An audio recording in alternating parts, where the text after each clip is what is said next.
Je suis Nicolas Aymon, je suis équithérapeute, psychologue et je suis directeur général de l'Institut de formation en équithérapie avec lequel je développe notamment des formations à l'équithérapie, à la médiation équine, essentiellement sur Paris, en Île-de-France, mais également un peu partout en France et en ce moment aussi au nord de l'Afrique. La médiation équine, c'est l'ensemble des pratiques qui mettent en relation des publics qui ont des besoins spécifiques avec des chevaux. C'est une grande filière dans laquelle on trouve une grande diversité d'interventions. Ça peut être des interventions à caractère thérapeutique. On va notamment trouver l'équithérapie, qui est le domaine dans lequel moi j'exerce principalement. Également des approches en hypothérapie qui vont plus concerner des apports moteurs pour des publics en situation de handicap moteur ou sensoriel.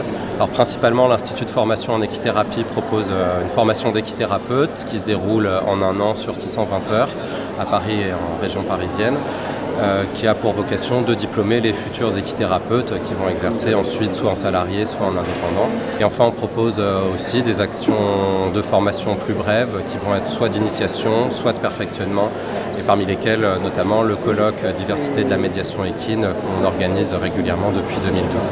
Alors les enjeux pour le développement de l'équithérapie aujourd'hui, concerne notamment la professionnalisation, c'est-à-dire de faire certifier les diplômes de façon à ce que, notamment au niveau ministériel, les compétences qui sont validées par les diplômes aujourd'hui puissent avoir une reconnaissance pour améliorer l'employabilité des équithérapeutes. Et on a aussi beaucoup de perspectives autour de la structuration de la filière, parce qu'aujourd'hui, la filière médiation équine, elle est éclatée en multiples entités qui ont chacune un domaine spécifique de compétences. Et on a besoin, en fait, les professionnels demandent à ce qu'on puisse constituer une structure, un noyau central qui puisse représenter l'intégralité de la filière et de ses acteurs.